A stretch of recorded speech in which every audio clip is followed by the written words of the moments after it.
తెరుద్దాం. గల్తీ రాసిన పత్రిక 1వ అధ్యాయం.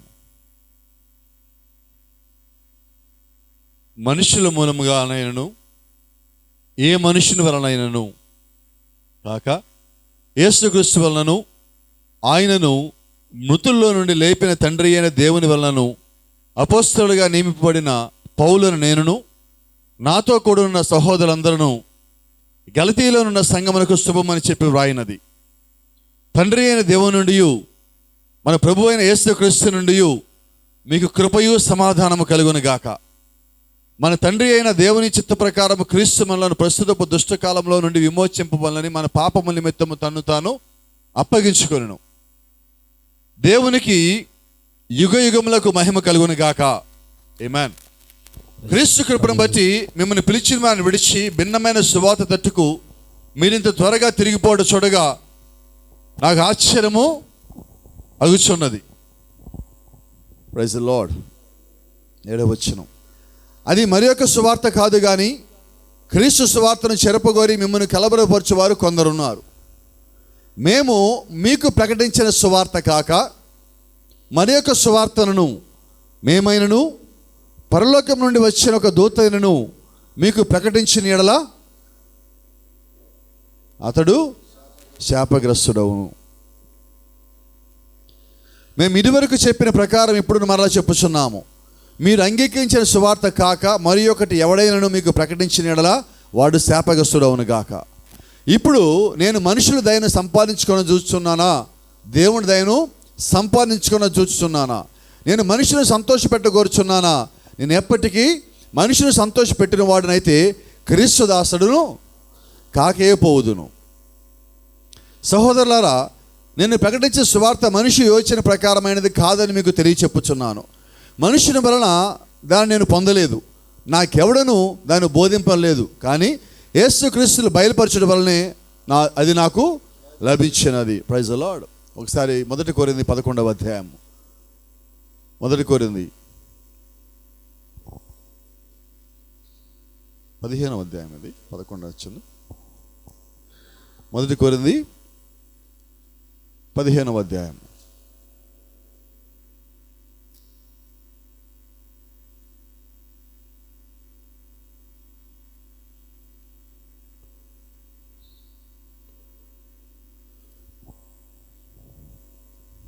యాభై వచనం.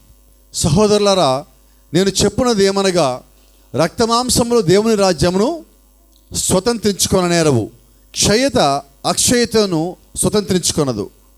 ఇదిగో మీకు ఒక మర్మము తెలుపుచున్నాను. మనమందరము నిద్రించము కానీ నిమిషములో ఒక రెప్పపాటున కడబోర మోగగానే మనమందరము మార్పు పొందుదుము. బోర మోగును, అప్పుడు మృతులు అక్షయులుగా లేపబడుదురు, మనమందరము మార్పు పొందుదుము. ప్రార్థన చేసుకుందాం. మహాపరిశుద్ధుడా, మహాగణుడా, సర్వాధికారి, సర్వోత్తముడా, నిత్యము స్తుతుల మీద ఆసీనుడయ్యుండి నాతోను మాతోను మాట్లాడువాడా, ఈ రాత్రి మరోసారి ప్రభువా మిమ్మల్ని రంగం మీదకి ఆహ్వానిస్తున్నాం. ప్రభా, చేరువచ్చిన 10 బిడ్డతో సూటిగాను తేటగాను స్పష్టముగాను మాట్లాడి మా యొక్క స్థానమును మా యొక్క స్థితిని మాకు తెలియచేసి ఈ సాయంకాలం మా మధ్యలో మహిమ ఘనత ప్రభావాలు మీరు మాత్రం పొందుకొనమని సమస్త మీ పేరిట ఆరోపిస్తూ ప్రభు యేసుక్రీస్తుని ఉన్నతమైన నామములో స్తుతిస్తూ ప్రార్థిస్తూ వినయంగా అడిగి వేడుకుంటున్నాము. ఆమేన్. God bless you. దయచేసి అందరం కూర్చుందాం.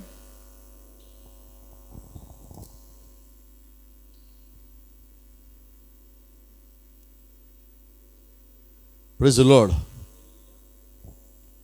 ఇక్కడ దాదాపుగా మీకు అందరికీ స్క్రీన్ కనిపిస్తుంది అనుకుంటున్నాను. కనిపిస్తున్నట్టేనా? ఎవరు చెప్పట్లేదు ఒకళ్ళు కూడా. అప్పుడు ఇటు పక్కకు వచ్చేయచ్చు. మీరు అందరూ కనబడలేదని ఇటు పక్క వచ్చారు. కనిపించేలాగుంటే నాకు ఈజీ అవుతుంది, మీకు ఈజీగా ఉంటుంది. ప్రభు చిత్తమైతే మనం ఒక చిన్న అంశం మాట్లాడుకోవడానికి ప్రయత్నం చేద్దాం. దేవుడే ఈ రాత్రి మనకు సహాయం చేయాలని కోరుకుంటున్నాం. ఏంటంటే ఈ అంశము,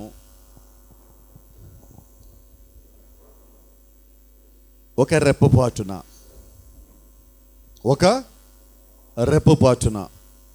in the twinkle of an eye, ఒక కన్ను మూసి తెరిచేంత లోపు సమయం అని అర్థం. కరెక్ట్గా మాట్లాడితే, మన వాడుక భాషలో మాట్లాడితే కన్ను కొట్టుకోవటం, కన్ను మూసి తెరిచేలోపు రెప్పపాటున అని అర్థం. ఇక్కడ దీంట్లో మనం ఈ అంశం దగ్గర రావాలంటే ముందు ఇంకొక అంశం గురించి మాట్లాడుకోవాలి. ఈ ముందు మాట్లాడుకోబోయే అంశం ఏమున్నదంటే, ఈ రాత్రి 3 రాకడలు. రెప్పపాడు గురించి తెలియాలంటే రాకడల గురించి తెలియాలి. రాకడ గురించి తెలియకుండా రెప్పపాడు తెలియదు. కాబట్టి రెప్పపాడు గురించి ముందు మాట్లాడాలంటే రాకడలు ఏమన్నాయి, ఏ రాకడలో రెప్పపాటు జరుగుతుంది, ఎందుకు దేవుడు రెప్పపాటు అన్నాడు, రెప్పపాటు అంటే ఏంటి, రెప్పపాటులో ఉన్న అంశాలు ఏంటి, ఇవన్నీ మనకు తెలియవలసి ఉన్నది. వచ్చారు ఆమెను చెప్పేవాళ్ళు? ప్రజలు కొద్దిగా నాకు ఆమెలను ఎక్కువ కావాలి, ఇస్తారా? ఇంకొంచెం బలంగా చెప్పచ్చు, ఇంకా బాగా చెప్పగలరు మీరు. Praise the lord. ఆమేన్. నేను మిమ్మల్ని ప్రశ్నలు అడుగుతూ ఉంటాను, మీరు నాకన్నా సీనియర్లు కాబట్టి త్వరగా సమాధానం చెప్పండి, నేను ఈజీగా ముందుకు వెళ్తాను. అర్థమవుతుందా? Praise the Lord. ఇప్పుడు వచ్చిన మాట అడుగుతున్నాను, మొదటి రాకడలో యేసుక్రీస్తు ఎలాగొచ్చాడు? చిన్న ప్రశ్న అడుగుతానన్నా. ఇక్కడ కనిపిస్తుంది, కేమ్ లైక్ ఏ బేబీ. ఎలాగొచ్చాడు మొదటి రాకడలో? ఒక చిన్న పిల్లవాడి వలె వచ్చాడు. ఆమేన్. సో చిన్న పిల్లవాడి వలె వచ్చిన ఆయన రెప్పపాట్లు ఏమి చేయడు. నా మాటలు మీకు అర్థమవుతున్నాయా? చిన్నపిల్లవాడిగా వచ్చిన ఆయన పెరిగి పెద్దోడయ్యి 30 సంవత్సరాలు జీవించి 3.5 సంవత్సరాలు పరిచర్య చేసి ఆ తర్వాత సిలువలో మరణం పొంది ఇవన్నీ కార్యములు చేయాలి. కాబట్టి దేవుడు రెప్పపాట్లు అక్కడ ఏమీ చేయాల. నిజమేనా? నా మాటలు మీకు అర్థమవుతుంది అనుకుంటున్నాను. నేను మీకు కొంచెం వెనకకి తీసుకెళ్ళి ముందుకు తీసుకురావడం కోసం ప్రయత్నిస్తున్నా. లోతుగా మనం వెళ్ళాలి కాబట్టి. జాన్వేసి పాస్టర్ గారు చెప్పారు, మీరు ఎంత లోతుగా అంత లోతుగా వెళ్ళండి ఈరోజు అన్నారు. మరి ఆయన అన్నాక ఎందుకు కోరుకుంటాను ఇంకా, అంతే కదా. సరే, ఇక్కడ గమనించిన సంగతి ఏంటంటే, మొదటిది కేమ్ లైక్ ఎ బేబీ. ఆయన ఎలాగొచ్చాడు? చిన్న పిల్లవాని వలె. రెండోది live like a human being. ఒక మానవుడు వలె ఆయన జీవించాడు. ఆమేన్. ఎలాగ ఆయన జీవించారంటే, God in the human flesh. దేవుడు రక్త మాంసములలో అనగా ఒక మానవులో నివాసం చేశాడు. ఏమని చెప్పచ్చా? తర్వాతది share the blood for the redemption. ఎందుకు యేసుక్రీస్తు మొట్టమొదటి రాకడలో 33.5 సంవత్సరాలు ఉన్నాడు? రెప్పపాటు తెలియాలంటే ముందు తెలియాలి. ఎందుకు యేసుక్రీస్తు 33 సంవత్సరాలు మొదటి రాకడలో ఉన్నాడు భూమి మీద? ఎందుకని మాట్లాడుతున్నానంటే, ఈరోజు చాలామంది ఒక కొత్త బోధ, భిన్నమైన బోధ బైబిల్లోనూ వర్తమానంలోనూ లేనిది తీసుకొని వచ్చారు. ఏంటంటే, యేసుక్రీస్తు మొదటి రాకడలో ఎలాగొచ్చాడో రెండో రాకడలో అలాగైనా వస్తాడా? రాడండి. ఎందుకని? సరే, ఇలా మాట్లాడుకుందాం. యేసుక్రీస్తు మొదటి రాకడలో మరియ గర్భం నుంచి వచ్చాడు, అవునా? మరి ఇప్పుడు రెండవ రాకడలో ఆయన ఎవరి గర్భంలోంచి రావాలి? వినపడలేదు నాకు చెప్పిన సమాధానం మీరు. మొదటి రాకడలో మరియ గర్భాన్ని వచ్చాడు కాబట్టి మొదటి రాకడలో ఎలాగొచ్చాడో రెండో రాకడలో అలాగే రావాలంటే ఎలా రావాలి? మళ్ళీ మరీ కూడా రావాలి కదా ప్రాసెస్లో. ఏరి సో కాబట్టి ఇక్కడ మనకు అర్థం కావాల్సింది ఏంటంటే, యేసుక్రీస్తు మొదటి రాకడలో వచ్చాడుగా రాడు, రెండో రాకడలో ఎలాగ రావాలో అలాగే వస్తాడు. ఇక్కడ మీకు సంగతి చెప్తాను, గొప్ప మర్మ ఈ కాల ప్రవక్త మాట్లాడుతున్నాడు. మొదటి రాకడలో యేసుక్రీస్తు వస్తాడని ఎదురు చూసిన వారు, ఆయన కొరకు ఎదురు చూసిన వారు, ప్రైజ్ ది లార్డ్, వారు అనుకున్నట్టుగా ఆయన రాలా. వాళ్ళు ఏమనుకున్నారు? ప్రవక్త అంటున్నాడు, ఆకాశం నుంచి ఒక ఎర్రటి తివాచి అలాగా యెరూషలేము దేవాలయంలోని అతి పరిశుద్ధ స్థలంలోకి పరిచి, అటుపక్క నుంచి ఇటుపక్క నుంచి దూతలు ఆ సాక్సాఫోన్లు, పెద్ద పెద్ద సాక్సాఫోన్లు పెట్టుకొని వారు వాయిస్తూ ఉంటే, వారి మధ్యలోంచి నడుచుకుంటూ ఒక టీవీగా బంగారపు కిరీటం పెట్టుకొని పట్టు వస్త్రం కలిగి అటుపక్కన ఇటుపక్కన దూతలు ఉండి వారందరి మధ్యలోంచి నడుచుకుంటూ యెరూషలేము దేవాలయంలోని అతి పరిశుద్ధమైన స్థలంలోకి యేసుక్రీస్తు వస్తాడని వాళ్ళు అనుకున్నారు. అది దేవుడు అలాగ రాలా. ఆమేన్. ఈసారి అందరూ ఏమనుకున్నారంటే, యేసుక్రీస్తు మొట్టమొదటి రాకడలో ఎలాగ వచ్చాడో అలాగే వస్తాడని మళ్ళీ ఈ శాస్త్రులు పరిశీలన అనుకుంటున్నారు. శాస్త్రులు పరిశీలన అనుకున్నట్టుగా యేసుక్రీస్తు ఎప్పుడు ఏది చేయలే. వాళ్ళకి కావాల్సిందేంటి? పుదీనా జీలకర్ర. యేసుక్రీస్తు చెప్పలేదా? మనకు కావాల్సిందేంటి? ఆయన రాకడ ఎత్తుబాటు అయి ఉన్నది. Praise the Lord. రెండో సంగతి, యేసుక్రీస్తు మొదటి రాకడలో 30 సంవత్సరాలు భూమి మీద ఎందుకు ఉండాలి? 3.5 సంవత్సరాల పరిచర్య ఎందుకు చేయాలి? కొంచెం లోపలికి వెళ్ళొచ్చా నేను? నన్ను వెళ్ళమని మీరు బలంగా చెప్తే వెళ్ళిపోతాను నేను. సరిపోలేదండి, ఇంకొంచెం రాగలదేమో. నేను రాజీ పడలేను ఇక్కడ, అందుకని మీరు ఎంత లోతుగా ఉంటే అంత లోతుగా వెళ్ళగలుగుతాను నేను. Praise the lord. ఇక్కడ గమనించాల్సింది, ఇప్పుడు యేసుక్రీస్తు ఒక జీవితాన్ని 2 భాగాలు చేస్తున్నాం. 30 సంవత్సరాలు, 3.5 సంవత్సరాలు. ఈయన 30 సంవత్సరాలు మానవులే ఉండాలి. బైబిల్ చెప్తా ఉన్నది, ఆయన ఎంత మాత్రము దేవదూతల యొక్క స్వభావం ధరించుకోలేదు. కానీ మరి చెప్పాలి కదా మీరందరూ, అందుకే చెప్పే సీనియర్లు మీరని. ఏ స్వభావం ధరించుకున్నాడు? అబ్రహాం యొక్క సంతాన స్వభావం ధరించుకున్నాడు. ఎందుకు ధరించుకోవాలంటే he has to shed his own blood for us. ఆయన ఒక స్వరక్తము మన కొరకు సంపాదించాలి, మన కొరకు కాచాలి. ఇక్కడ మర్మం ఏంటంటే, ఆయన మన కొరకు రక్తము కాచాలంటే ఆయన మనకు బంధువు అవ్వాలి. ఏమైనా దేవుడు బంధువు కాలేడు, రక్తమాంసంలో పుడితేనే ఆయన మనకు బంధువు అవ్వాలి. హల్లెలూయా. ఇప్పుడు ఆయన బంధువు అవటం కోసము ఒక మానవుని వలె మానవ శరీరంలోకి రావటానికి అబ్రహాము సంతాన స్వభావం ధరించుకున్నాడు. ఆమేన్. ఇప్పుడు ఆయన మానవులాగా ఉండాలి, దేవుళ్ళలాగా ఉండకూడదు. కేవలము నీ వంటి నా వంటి ఒక కష్టం చేసుకునే ఒక వడ్రంగి వాడి వలె, కుర్చీలు బలలు తయారు చేసే ఒక వడ్రంగి వాడి వలె మరియ కుమారుడు, యేసపు కుమారుడు అని పిలవబడాలి. ఆమేన్. 30 సంవత్సరాలు మానవుల వలె ఆయన ఉండాలి. ఆమేన్. Praise the lord. ఆ తర్వాత 3.5 సంవత్సరాలు. ఇదేంటిది? ఆ 3.5 సంవత్సరాలు అంటే తెలుసా? దానియేలు 70 వారంలో మొదటి అర్ధ భాగం ఆయన చేయాలి. ఇజ్రాయేల్కి ఆయన పరిచయం చేయాలి, యూదులకి పరిచయం చేయాలి. 70 వారంలో మొదటి అర్ధ భాగం ఆయన జరిగించాలి. అందుకొరకు 3.5 సంవత్సరాలు. ఆమేన్. 30 ఏళ్ళు మానవుల వలె, 3.5 సంవత్సరాలు యూదులకి పరిచయం చేయడానికి వారి సేవకుడు వారిగా, వారికి మెస్సయ్య వలె, ప్రవక్త వలె, యేసు వలె, కుమారుని వలె, మెస్సయ్య వలె ఇవన్నీ ఆయన చేయాలి. Praise the Lord. కాబట్టి యేసుక్రీస్తు భూమి మీద 33.5 సంవత్సరాలు ఉండటానికి కారణం ఉన్నది. ఆమేన్. 30 సంవత్సరాలకు కారణం ఉన్నది, 3.5 సంవత్సరాలకు కారణం ఉన్నది. Praise the Lord. కాబట్టి యేసుక్రీస్తు 30 సంవత్సరాలు మానవుని వలె, 3.5 సంవత్సరాలు దేవుని వలె, మెస్సయ్య వలె, ఒక ప్రవక్త వలె ఇవన్నీ ఆయన ఎందుకు చేశాడంటే లేఖనం నెరవేర్చాలి. ఆమేన్. యేసుక్రీస్తు వచ్చిన దానికి ఆయన అంటున్నాడు, లేఖనము కొట్టువేయడానికి రాలేదు, నెరవేర్చడానికి వచ్చాను. ఆమేన్. ఆయన మనకి బంధువు అవ్వాలి, అందుకని వచ్చాడు. యూదులకి ఆయన మెస్సయ్యగా రావాలి, అందుకొరకు వచ్చాడు. సమరయులకి వాళ్ళకి పాపాన్ని తెలియజేసేవాడికి రావాలి, అందుకొరకు వచ్చాడు. నతానీయులు ఒక చిన్న సంగతి మీకు జ్ఞాపకం చేస్తాను. ప్రవక్త అంటున్నాడు, యేసుక్రీస్తు 3 తరముల వారికి 3 సూచనలు ఇచ్చాడు అన్నాడు. యూదులకు సూచన, సమరయులకు సూచన, అన్ని జనులకు సూచన. యూదులకి ఇవ్వబడిన సూచన ఏంటంటే ఆయన అంటున్నాడు, నతానీయులు బాగున్నావా? Praise the lord. నతానీయులు అంటున్నాడు, ప్రభునే. అప్పుడు దాకా నతానీయులు బాగా చదువుకున్నాడు, గర్వంగిలాగా ఉన్నాడు, జ్ఞానంతో దూరం నుంచుంటే ఈయన ప్రార్థన చేస్తా అడ్డరిగి నతానీయులు బాగున్నావు అన్నాడు. ఉలిక్కిపడి నడువంగి మోచేతుల కిందకు వంగి మోకాళ్ళకి వంగి రబ్బుని బోధకుడా. అప్పుడు అంటాడు, నతానీయులు నీ పేరు చెప్పా నన్ను బోధకుడు అంటున్నావా? నువ్వు ఆ చెట్టు కింద కొండకి అవతల పక్కన ఉండగానే నువ్వు ప్రార్థన చేయడం నేను చూశాను.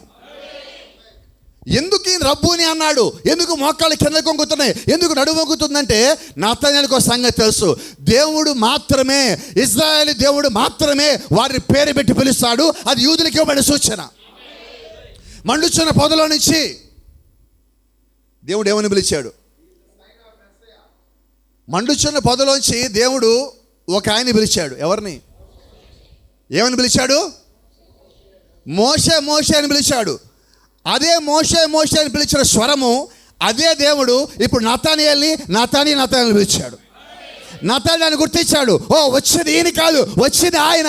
మోషేతో మాట్లాడిన వాడు, దావీదుని పిలిచిన వాడు, నోవాని పిలిచిన వాడు, అబ్రహాం పిలిచిన వాడు, అబ్రహాం దేవుడు, యాకోబు దేవుడు, ఇస్సాకు దేవుడు, మోషే దేవుడు, ఇప్పుడు నాతో మాట్లాడే దేవుడు రబ్బూని. ఆమేన్.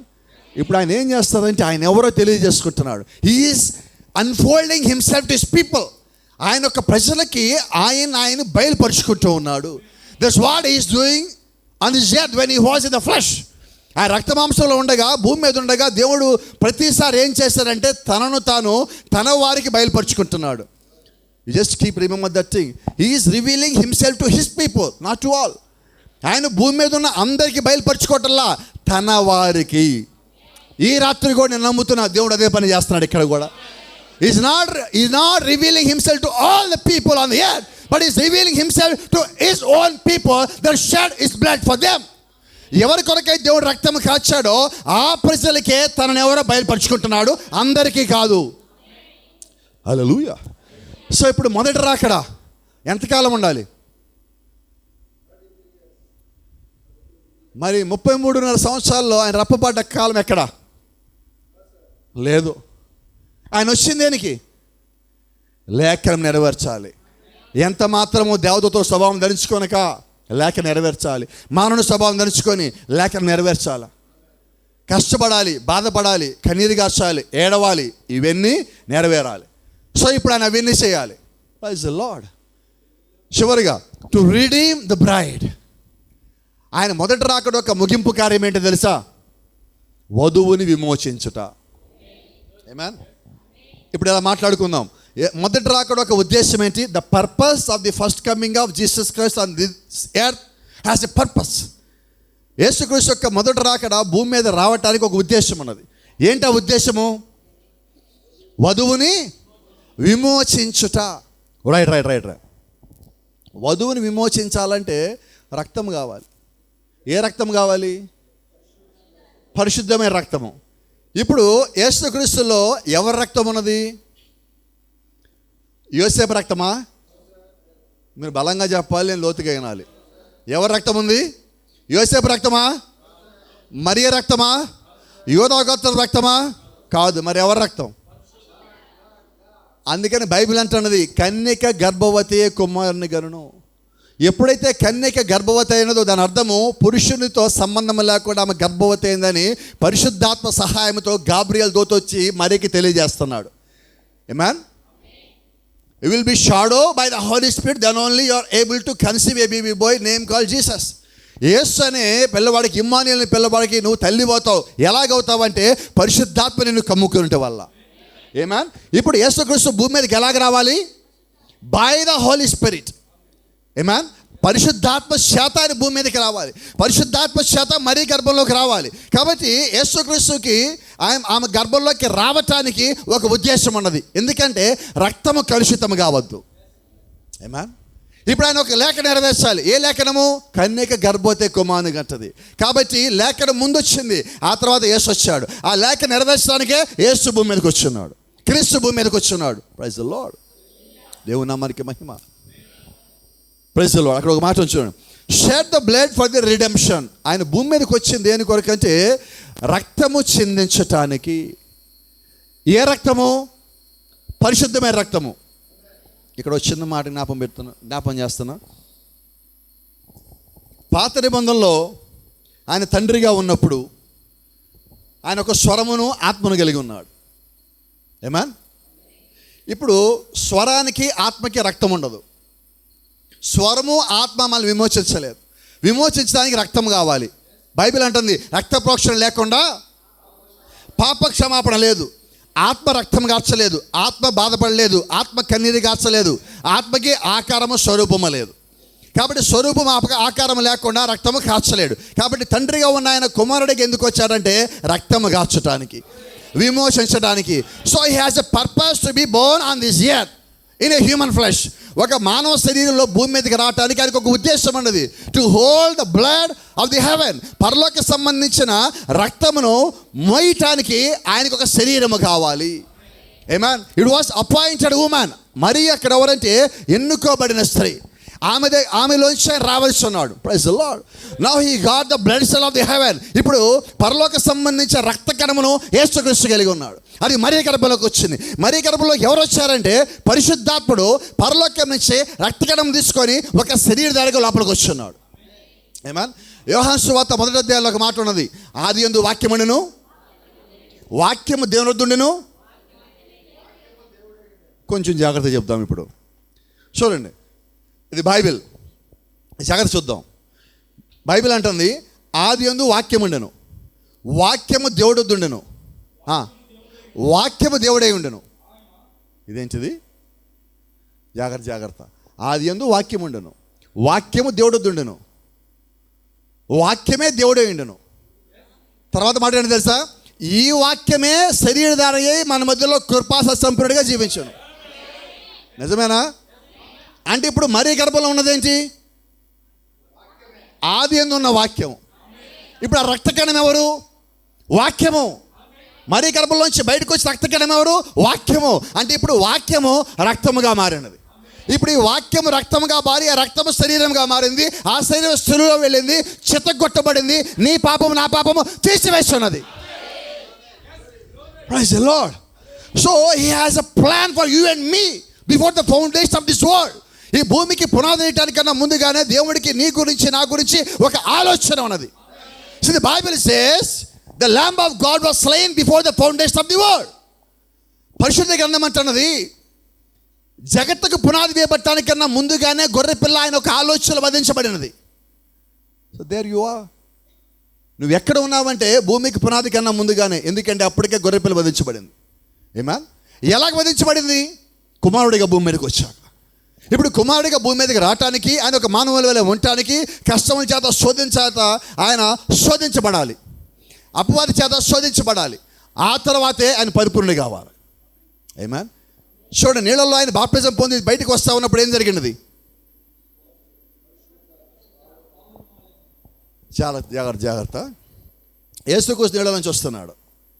ఆకాశము తెరవబడి పరిశుద్ధాత్మ పౌరం ఆకారంలో ఆయన మీదకి దిగాను. పౌరం ఆయన లోపలికి వెళ్ళిన తర్వాత పరలోకం నుంచి ఒక స్వరం అంటున్నది, ఈయన నా ప్రియ కుమారుడు. ఆ మాట జాగ్రత్తగా చెప్పండి నాకు. ఈయన యందు అంటే అర్థం ఏంటంటే ఈయనలో నేను ఆనందిస్తున్నాను.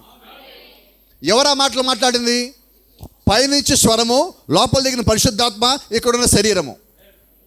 ఏమా? పైన స్వరము, లోపలికి వచ్చిన ఆత్మ, ఇక్కడున్న శరీరము. అది దేవుడు అంటే. ఇప్పుడు చాలామంది ముగ్గురు దేవుళ్ళు అంటారు. ముగ్గురు కాదండి, దేవుడు ఒక్కడే. ఏమేన్? దానికి ఒక చిన్న మాట మీకు జ్ఞాపకం చేస్తాను, సందర్భం వచ్చింది కాబట్టి. ఈరోజు బుధవారం, అవునా? నిజమేనా? నిన్న ఆదివారము ఇక్కడ చర్చిలు అందరూ ఏమని ప్రార్థన చేశారు? సేవకుడు ప్రసంగం చేయడానికన్నా ముందుగా, అయ్యా మా సేవకుడు మరుగు చేయి, నీవే మాతో సూటిగా మాట్లాడు, ముఖ కాంతి వచ్చి మాట్లాడు, ఆయన పక్కే సరిపేస్తే నువ్వే మమ్మల్ని సంధించని మాట్లాడారు. సో ముగింపులు అన్నారు, ఇదిగో దేవుడు ఈరోజు మాతో మాట్లాడాడు. నేను అంటాను, మరి తాడేపల్లిలో కూడా అదే జరిగినది, గుంటూరులో కూడా అదే జరిగినది, ప్రపంచంలో అన్ని చోట్ల అలాగే జరిగినది. ఇప్పుడు దేవుడు ఎన్ని చోట్ల ఉన్నాడు? అన్ని చోట్ల ఉన్నాడా? ఇప్పుడు ఆయన ఎంతమంది దేవుళ్ళు? మరి ఆకాశంలో స్వరం, మధ్యలో పావురం, కింద శరీరం, ఎంతమంది దేవుళ్ళు? ఆయన ఒకే సమయంలో చాలా చోట్ల ఉండగల దేవుడు. అది మనకు అర్థమైతే చాలు, ఆయన ఒక్కడే దేవుడు అర్థమవుతుంది. Praise the Lord. ఇప్పుడు ఆయన ఏమై ఉన్నాడు? భూమి మీద తల్లి గర్భంలోకి రావాలి, కన్యక గర్భవతి కుమారుని కనాలి. కన్యక అంటే పురుషుని ఎరగనది. అటువంటి ఆమె గర్భంలోకి రావటం కొరకు దేవుడు ఒక మార్గం ఏర్పాటు చేసుకున్నాడు. ఆయన ఆ మార్గంలో భూమి మీదకి రావాలి. అంతేనా? ఇప్పుడు మరి రెండో రాకళ్ళు ఎలా రావాలి? రెండో రాకళ్ళలో కన్య గర్భం రాడు, అవునా? ఎందుకు రాడు? చిన్న సంగతులు. మొదటి రాకళ్ళలో ఆయన వచ్చింది దేనికి? విమోచించడానికి. విమోచించడానికి ఆయన భూమి మీదకి రావాలంటే భూమి మీద ఆయన శ్రమలు పడాలి, కష్టపడాలి, శోధించబడాలి, అపవాది చేత శోధించబడాలి, ప్రజల చేత శోధించబడాలి, కొత్తబడాలి, విమువేయబడాలి, దూషించబడాలి, గడ్డం పెట్టి కొట్టాలి, సిలువేయబడాలి, అక్కడ దొంగవాలి, ఏలాడదీయబడాలి, లేఖనాలు మొత్తం నెరవేర్చాలి. రెండో రాకడలో ఆయన నెరవేర్చే లేఖనాలు ఏంటి? ఇది మనకు అర్థమైతే రెప్పపాటు అర్థమవుతుంది. ఈరోజు ప్రజలు ఏం చేస్తారంటే వాళ్ళకి నచ్చినట్టుగా బైబిల్ని మారుస్తూ ఉన్నారు. ఈరోజు వర్తమానంలోకి వచ్చిన అనేక మంది ఏం చేస్తారంటే వాళ్ళకి నచ్చినట్టుగా వర్తమానం మారుస్తున్నారు. ఇది నచ్చినట్టుగా మార్చే వర్తమానం మనం లేము. అర్థమవుతుందా? You should not put your finger in a message. నువ్వు వర్తమానంలో వేలు పెట్టద్దు. వర్తమానం ఏం చెప్పింది అదే చెప్పు. నువ్వు అంతకు మించి చెప్పాల్సిన అవసరం ఏమీ లేదు. ఇప్పుడు మనం జీవించిన ఈ కాలంలో you don't need to add anything to the message. వర్తమానానికి నువ్వేమీ ప్రత్యేకించి కొత్తగా జతపరచాల్సిన పని లేదు. ఎందుకంటే ప్రకటన గ్రంథం 22లో ఒక మాట ఉన్నది. పరిశుద్ధ గ్రంథంలో ఇక్కడ ఉన్న దానికి ఇంకేమీ మీరు జతపరచకూడదు, ఉన్నది తీసేయద్దు. జతపరిస్తే ఏమవుతుంది? ఈ గ్రంథంలో ఉన్న తెగుళ్ళని వాళ్ళ మీదకి వస్తాయి. తీసేస్తే ఏమవుతుంది? పరలోక రాజ్యంలోనూ జీవగ్రంథంలోనూ వారి పేరు ఉండదు. మరి అదే నిజమైతే పరిశుద్ధ గ్రంథం మొత్తం రాయబడిన దేవుని యొక్క స్వరం చేత, దేవుడి యొక్క ఆత్మ చేత, పరిశుద్ధుల ప్రేరేపణ చేత. మరి ఈ గడియ వర్తమానం అంటే ఏంటి? ఒక మాట చెప్తాను. మనము బ్రహ్మహాముని వెంబడించటం లేదు. అది మీకు అర్థం కావాలా. మనం వెంబడిస్తుంది ఏంటి? మరి దేవుని యొక్క స్వరము. ఇప్పుడు అర్థమవుతుందా? అర్థమైందా? ఇప్పుడు నువ్వు బ్రహ్మహాముని వెంబడించావు అంటే నువ్వు మనిషిని వెంబడించావు. ఇప్పుడు నేను వెంబడించాల్సిన ఎవరని? రక్తమాంసాలని కాదు. వారు ఐగుప్తు నుంచి కనానికి వచ్చేటప్పుడు 20 లక్షల మంది ప్రజలు తప్పిపోవడానికి కారణం ఏంటంటే వాళ్ళు మోషే అనే శరీరాన్ని వెంబడించారు. వాళ్ళు అగ్నిస్తంభాన్ని వెంబడించడంలో ఫెయిల్ అయ్యారు. ఈరోజు కూడా నువ్వు ఒక కెంటకి నుంచి వచ్చిన మనిషిని వెంబడిస్తున్నావు. ఎప్పుడు కూడా ఆయన మనిషిని వెంబడించమని చెప్పలా. ఆయన ఒక మాట చెప్పాడు, don't show the messenger but show the message. వర్తమానికుడిని కాదు, వర్తమానం చూపించండి అన్నాడు. కానీ మనం ఏం చేస్తున్నాం చెప్పండి? నిజం చెప్పండి, ఏం చేస్తున్నాం? వర్తమానికుడిని చూపిస్తున్నామా, వర్తమానం చూపిస్తున్నామా? ఫోటో చూపిస్తున్నాం. ఈయన నమ్మండి అంటున్నాం. ఆయన నమ్మమని నువ్వు చెప్పొద్దు. వాక్యం నీ చేత నమ్మించాలా, వర్తమానం నమ్మించేలాగా చేయాలా. ఆమేన్. అంటే ఈరోజు మనం పొరపాటు పడుతుంది అదే. ఈరోజు కొద్దిమంది అంటారు, ఓ చర్చిలో మేఘం ఫోటో లేదా, ఓ ప్రవక్త ఫోటో లేదా, అది వర్తమాన సంఘమే కాదు. మరి బైబిల్ అంటున్నది మీరు రూపాలకి మొక్కద్దని. నేను ఏ రూపానికి మొక్కడానికి లేదుగా. దేనికి మొక్కాలంటే వాక్యానికి మొక్కాలి. ఆమేన్. వాక్యమే సమస్తమై ఉన్నది. ఈ కాలానికి దేవుడు మేఘం రూపంలో దర్శించాడు. 100% కరెక్ట్. దాన్ని కాదంటానికి ఏ ఒక్కరి హక్కు లేదు. ప్రకటన గ్రంథము 10వ అధ్యాయం 1వ వచనం ఒక్క నెరవేర్పది. ఎవరు దాన్ని కాదంటానికి వీలు లేదు. అయితే దేవుడు దాన్ని నెరవేర్చేశాడు. అవునా? ఇలా మాట్లాడుకుందాం, మీకు కొంచెం కోపం తెప్పించకపోతే. ఈరోజు చాలామంది ప్రజలు యెరూషలేముకి వెళ్ళినప్పుడు అక్కడ దగ్గరలో ఒక చోట మండుచున్న పొద ఉంటుంది. ఎక్కడికి ప్రజలు వెళ్తారు ఈరోజు కూడా. వెళ్ళి ఆ మండుచున్న పొద దగ్గరికి వెళ్ళి అక్కడున్న ఆకులో కొద్దిగా భాగాన్ని దుంపుకొని, లేకపోతే మొబైల్ తీసుకెళ్ళి ఒక సెల్ఫీ తీసుకొని వస్తూ ఉంటారు. వాళ్ళు అంటారు వచ్చి, ఇదిగో మేము అక్కడికి వెళ్ళాం, మోషే ఇక్కడే దేవుణ్ణి కలుసుకున్నాడు, ఆ పొదలో చిన్న ఆకుని తెచ్చాం చూడండి అని చూపిస్తారు. రైట్, మంచిది. ఇప్పుడు వాళ్ళు తీసుకొచ్చిన ఆ మండుచున్న పొదలో ఉన్న ఆకులో దేవుడు ఒక అగ్నిస్తంభం ఉన్నదా? గట్టిగా చెప్పండి. లేదు. ఒకప్పుడు దేవుడు అక్కడికి వచ్చాడు, ఇప్పుడు అక్కడ లేడు. అంతేనా? మరి ఇప్పుడు మేఘం సంగతి ఏంటి? మేఘం ఎక్కడుంది ఇప్పుడు? చెప్పనా? నీ లోపల ఉన్నది. నేను ఎక్కడ ఎదుగుతున్నా? గోళ్ళ మీద, క్యాలెండర్లో, మొబైల్ ఫోన్లో, వాట్సాప్లో ఎదుగుతున్నాం. అయితే ఆయన ఎక్కడ ఉన్నాడు? నీ లోపల ఉన్నాడు. రుజువు చెప్పాలి, ఆయన నీ లోపల ఉన్నాడా లేదో చెప్పుదామా? Praise the lord. ఒక చిన్న మాట, ప్రకటన గ్రంథం తెరుద్దాం, త్వరగా తెరుద్దాం. 10వ అధ్యాయంలోకి వెళ్ళిపోదాం. మనకందరికీ బాగా నోటికి కంఠస్థ వచ్చినది మన జాతీయ గీతం. తెరుద్దాం. ప్రకటన 10 2వ వచనం. జాగ్రత్తగా. ఆయన చేతిలో విప్పబడి ఉన్న ఒక చిన్న పుస్తకం ఉండెను. ఆయన తన కుడి పాదము సముద్రం మీదను ఎడం పాదను భూమి మీద మోపి, కొంచెం అక్కడంతా గుర్తుపెట్టుకుందాం. కొంచెం నేను దాటుతా ఉన్నా. అలాగా 8వ వచనం దగ్గరికి వద్దాం. అలాగ నడుచుకుంటూ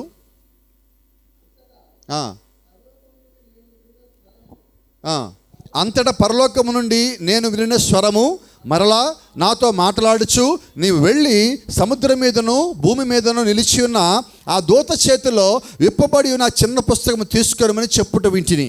నేను ఆ దూత యొద్దకు వెళ్ళి ఈ చిన్న పుస్తకము నాకిమ్మని అడుగుగా, ఆయన దాన్ని తీసుకొని తినివేయము, అది నీ కడుపు చేదగును, కానీ నీ నోటికి తేనె వలె మధురముగా ఉండని నాతో చెప్పెను. ఆమేన్. అంతటా నేను ఆ చిన్న పుస్తకమును దూత చేతుల నుండి తీసుకొని దాన్ని తినివేసి తిని, అది నా నోటికి తేనె వలె మధురముగా ఉండను, కానీ నేను దాన్ని తినివేసిన తర్వాత నా కడుపుకు చేదాయను. రైట్. ఇప్పుడు ఆ పుస్తకం ఇచ్చింది ఎవరు? ఆ పుస్తకం ఏంటి? తిన్నది ఎవరు?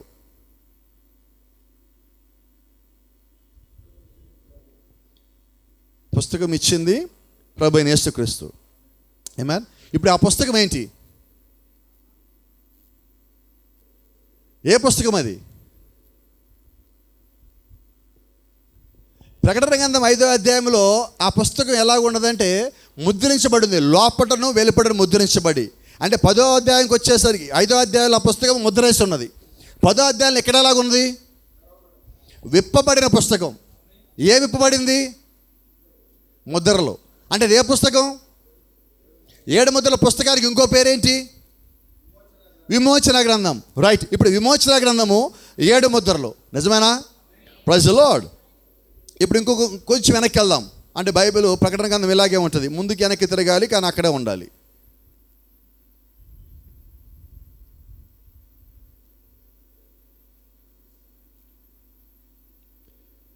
4వ వచనం. ఆ 7 ఉరుములు పలికినప్పుడు నేను రాయవచ్చుండగా 7 ఉరుములు పలికిన సంగతులకు నువ్వు ముద్ర వేయము, వాటిని రాయవద్దని పరలోకంలో ఒక స్వరము పలుకుట వింటిని. ఇప్పుడు ఒక చిన్న ప్రశ్న అడుగుతాను, చాలా చిన్న ప్రశ్న, మీరు చక్కగా సమాధానం చెప్తాను, నమ్మకం కలిగి అడుగుతున్నాను. ముద్రలో ఏముంది?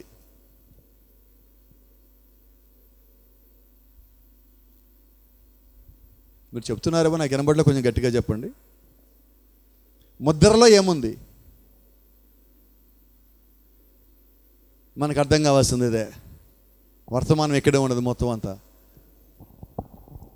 ఆ పుస్తకం విప్పబడిన దాంట్లో ముద్రలు ఉన్నాయి. ముద్రలో ఏమున్నాయి?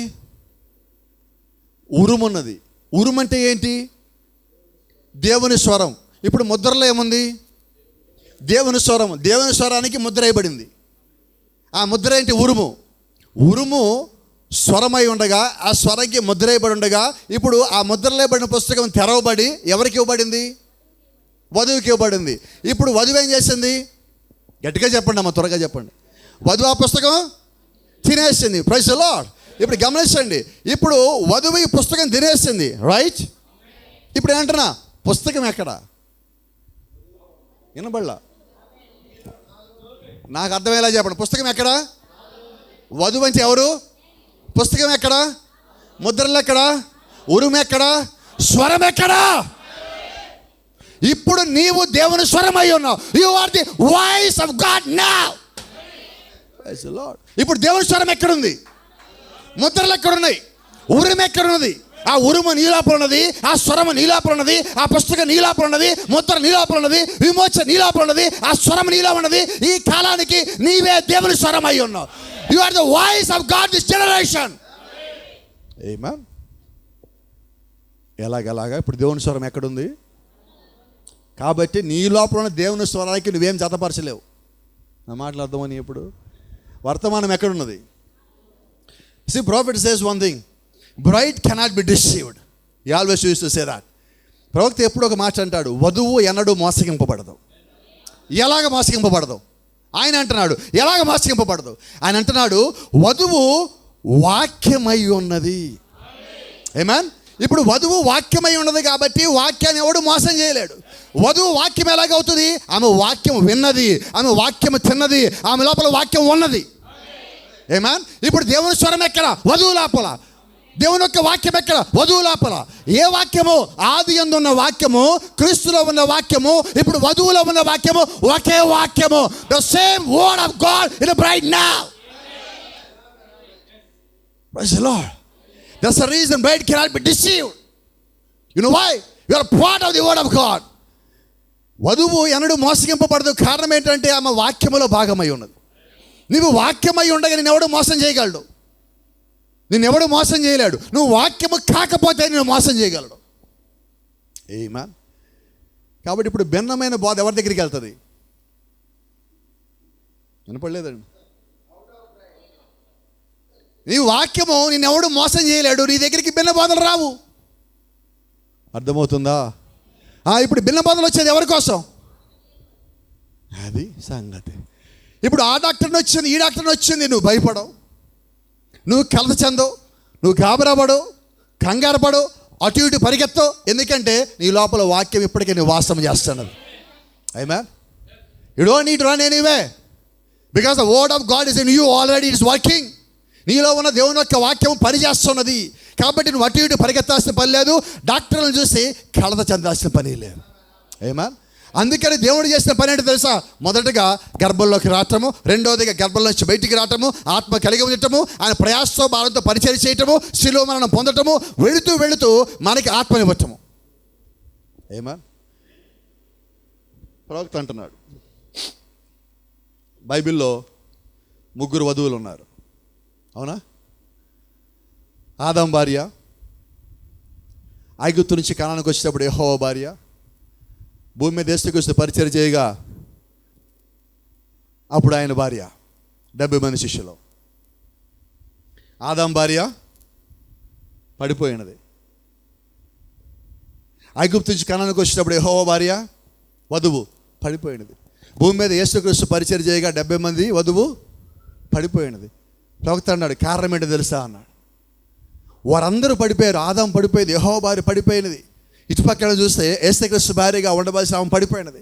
వీరందరూ ఎందుకు పడిపోయారు? ఇప్పుడు భూమి మీద ఉన్న వధువు ఎందుకు పడిపోదు? ఆయన కారణం చెప్తున్నాడు. యేసుక్రీస్తు ఆదామును దేవుడు సృష్టించినప్పుడు ఆదాము లోపల అవ్వను కూడా పెట్టాడు, అవ్వని బయటికి తీశాడు. అయితే ప్రవక్త అంటున్నాడు, అవ్వ శరీరం బయట ఉంది కానీ అవ్వలో ఉండాల్సిన ఆత్మ ఆదాములో ఉందన్నాడు. మరి అప్పుడు అవ్వలో ఏమున్నది? ఏం లేదు. ఎందుకు మోసపోయింది? ఆత్మ లేదు. వారు ఐగుప్తు నుంచి కనానుకు వచ్చేటప్పుడు వారి దగ్గర ఏం లేదు, ఆత్మ లేదు. 70 మంది శిష్యుల్లో ఏం లేదు, ఆత్మ లేదు. ఇప్పుడు వారు ఆత్మ లేక పడిపోతున్నారు కాబట్టి యేసుక్రీస్తు ప్రవక్త అన్నాడు, యేసుక్రీస్తు నూతన సంఘాన్ని, అన్ని జనుల్లో ఉన్న మొట్టమొదటి సంఘాన్ని, మేడగది సంఘాన్ని, పరిశుద్ధాత్మను పంపించి ఆ సంఘాన్ని ఆయన ప్రతిష్ఠించాడు అన్నాడు. ఏమేన్? మొట్టమొదటి సంఘాన్ని ప్రతిష్ఠ చేసిన పాస్టర్ గారి పేరేంటి? పరిశుద్ధాత్మ. మేడగదిలోకి పరిశుద్ధాత్మ వచ్చే సంఘాన్ని ప్రతిష్ఠ చేశాడు. అంటే 7 సంఘ కాలంలో మొదటి సంఘం ఎక్కడి నుంచి ప్రారంభించబడిందంటే పరిశుద్ధాత్మ యొక్క ప్రతిష్ఠ ద్వారా. అక్కడ దేవుడు ఏం చేశాడు? బైబిల్ అంటున్నది, ఈ కాలం వర్తమానం అంటుంది, తండ్రి తను కలిగిన సమస్తాన్ని కుమారులు కుమ్మరించాడు, కుమారుడు తను కలిగిన సమస్తాన్ని మేడగదిలో సంఘంలో కుమ్మరించాడు. అంటే ఇప్పుడు సంఘంలో ఏమన్నది? వినబడలేదు. సంఘంలో ఇప్పుడు ఏమన్నది? దేవుని యొక్క ఆత్మ. దేవుడు యొక్క ఆత్మ ఉన్నది కాబట్టి సంఘం పడిపోదు, వధువు పడిపోదు. అవ్వ దగ్గర ఆత్మ లేదు, పడిపోయినది. ఐగుప్తు నుంచి కనానుకు వచ్చే చోట ఆత్మ లేదు, పడిపోయినది. 70 మంది శిష్యుల్లో ఆత్మ లేదు, పడిపోయారు. కానీ ఇప్పుడు దేవుడు తన ఆత్మను ముందుగా పంపించి అది వధువులో వచ్చి అది పరిపక్వతకు వచ్చాక ఆమె సంపూర్ణంగా సిద్ధపడ్డాక అప్పుడు ఆయన మరలా వచ్చి ఆమె తీసుకుని పోవాలి. So there is a purpose, there is a time, there is everything as planned before the foundation of the world. ప్రతిదానికి దేవుడి దగ్గర ఆలోచన ఉన్నది, ఆయన ప్రణాళిక ప్రకారంగా దేవుడు నడుస్తున్నాడు. ప్రతిదాని వెనకాల ఒక ఉద్దేశం కూడా ఉన్నది. దేవుని నామానికి మహిమ. హల్లెలూయా. నతానియేలు, అది యూదులకి ఇవ్వబడిన సూచన. సమరసీతో ఆయన మాట్లాడుతున్నప్పుడు సమరసి ఆయన చూసి, ఆయన అడిగింది చూసి ఆయనతో అంటుంది, అయ్యా నువ్వు చూడబోతే యూదుడిలాగా ఉన్నావు, చాలా జాగ్రత్తగా చూడండి, నువ్వు చూడబోతే యూదుడిలాగా ఉన్నావు, మీరు మాతో సాంగత్యం చేయరు కదా, నా దగ్గరికి వచ్చి దాహానికి ఇమ్మంటున్నావేంటి? అప్పుడు ఆయన అన్నాడు, అసలు నేనెవరో తెలిస్తే నువ్వు నన్ను అడుగుతావు అన్నాడు. ఆమంటుంది, ఇదేదో బాగుంది, రోజు బావి దగ్గర రాకుండా నీళ్లు దొడుకోవచ్చు అంటున్నావు కదా, త్వరగా ఒక బకెట్, దాన్ని ఏమంటారు, ఒక బిందె తీసుకొస్తాను అంటే అన్నాడు. సరే త్వరగా వెళ్ళి నీ భర్తను తీసుకురాపో. నాకు భర్త లేడు, నువ్వు చెప్పిన నిజమే, నీకు ఇంతకుముందు 5గురు, ఇప్పుడున్నాడు. ఇప్పుడు ఆమె ఏం చేస్తుందంటే, నువ్వు ప్రవక్తవు కాదు, జాగ్రత్త. ఫస్ట్ ఏమంది? నువ్వు యూదుడు అన్నది, పైన చూసింది. ఇప్పుడు ఏమంటుంది? నువ్వు ప్రవక్త, నాకు తెలుసు, నాకు అర్థమైంది, నువ్వు వెళ్ళి నీ భర్తను తీసుకుపోయి ఇంత ముందు ఉన్నాడు 5గురు, ఇప్పుడున్నాడు 6వ అనగానే ఏమంటుంది? కాదు కాదు కాదు కాదు, నువ్వు ప్రవక్త కాదు, నువ్వు మెసేజ్ కాదు. ఆమె ప్రత్యక్షత ఎలాగ వెళ్తున్నదంటే ముందు బయట శరీరం చూస్తుంది, రెండోది ఆమె కాలం దగ్గరికి వచ్చినది, నువ్వు ఈ కాల ప్రవక్త కదా అంటుంది. తర్వాత ఏమైంది? ఈయన ప్రవక్తగా రావాలి, అయితే మెస్సయ్య వచ్చి మేము చేసిన మా పాపాల జ్ఞాపకం చేస్తాడు, ఆయన నువ్వే కదా. ఎంత ఆశ్చర్యం అంటే, చదువుకున్న జ్ఞానులు, శాస్త్రులు, పరిశీలన కొరకు ఎదురు చూస్తున్న ప్రధాన యాజకులు ఆయన గుర్తుపెట్టలేకపోయారు. కానీ వ్యభిచారంలో, పాపంలో, తప్పులు, అబద్ధంలో ఉండి అప్పుడే వ్యభిచారం చేసి వచ్చిన స్త్రీ ఆయన చూడగా ఆయన గుర్తుపట్టి ఆ పాత జీవితం అనే పాపం కొండని బద్దలు కొట్టి అక్కడిచిపోయినది. Praise the lord. ఎలాగా? దేవుని చిత్తంలో ఉన్న వ్యక్తికి దేవుడు ఒక వాక్యం కానీ వచ్చినట్లయితే తన పూర్వపు స్థితిని పూర్తిగా విడిచిపెట్టి దేవుడు వైపు తిరుగుతాడు. ఇప్పుడు జరిగిన సంగతి అదే. ఆశ్చర్యం, వాళ్ళకిచ్చిన ప్రవచనం నెరవేరింది. మెస్సయ్య వస్తాడు, మా పాప మా జ్ఞాపకం చేస్తాడు, అప్పుడు మేము కొండ మీదకి పోయి ఆరాధిస్తాం. వాళ్ళ ప్రవచనం నెరవేర్చేశాడు, నాతానేలు ప్రవచనం నెరవేర్చేశాడు. ఇక మిగిలింది ఏంటి? యూదుల ప్రవచనం అయిపోయినది, సమరయాల ప్రవచనం అయిపోయింది. ఇక మిగిలింది ఎవరిది? మరి అన్ని జనులకు దేవుడు ఇచ్చే సూచన ఏంటి? ఇది పరిస్థితి మనది. ఏంటంటే సూచన? ప్రవక్త అంటున్నాడు, యేసుక్రీస్తు మరణించి పాతి పెట్టబడి తిరిగి లేవటమే అన్ని జనులకు ఇవ్వబడిన సూచన అన్న. అంటే ఆయన మన దేవుడు ఎప్పటి నుంచి? స్థిరులో లేచాక ఆయన యూదుల దేవుడు కాదు, సమరయాల దేవుడు కాదు, ఆయన మన దేవుడు, ఆయన నా దేవుడు. ఆమేన్. ఇప్పుడు ఆయన రక్తము కాచిన తర్వాత ఆయన నాకు దేవుడు, అంతకుముందు వాళ్ళ దేవుడు. కాబట్టి మొదటి రాకడలో ఆయన ముగించిన చిట్ట చివరి కార్యం ఏంటంటే యూదులకు ఇవ్వాల్సింది, సమరయాలకు ఇవ్వాల్సింది మొత్తం ఇచ్చేసి, ఇక మీకు సంబంధం లేదు, ఇదిగో నేను వేరే గుంపు దగ్గరికి వెళ్తున్నాను, ఆ గుంపు పేరు అన్ని జనులు, ఇక్కడి నుంచి నేను వారిని సంధిస్తాను, వారితో మాట్లాడతాను, నా రక్తం వారికి ఇస్తాను, నా రక్తం వారి స్వస్థపరుస్తుంది, వారి మధ్యలో ప్రవక్తలు పంపిస్తాను, వారికి 7 సంఘకాలాలు ఇస్తాను, ఆ కాలాలు ముగించాక వారిని తీసుకెళ్తాను, అంతవరకు మీ కళ్ళకి గుడ్డి కలగజేస్తాను. సో రక్తం కాల్చడానికి, సిరుల్లోకి పోవటానికి, అక్కడి నుంచి తిరిగి లేవటానికి ప్రతి దాని వెనకాల దేవుడు ఒక ఉద్దేశం ఉన్నది. ప్రతి దాని వెనకాల దేవుడు ఒక ఉద్దేశం ఉన్నది. దేవుని నామానికి మహిమ.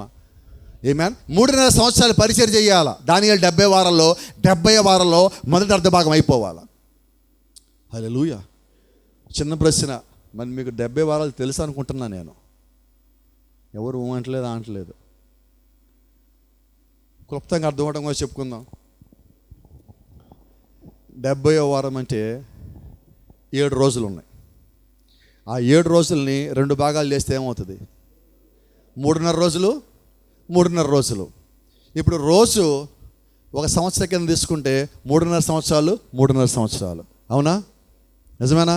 ఇప్పుడు యేసుక్రీస్తు ఎంతకాలం పరిచయం చేశాడు అంటే మొదటి 3.5 సంవత్సరాలు అయిపోయినది, రెండో 3.5 జరగాలి. ఇప్పుడు మనం ఎక్కడున్నాం?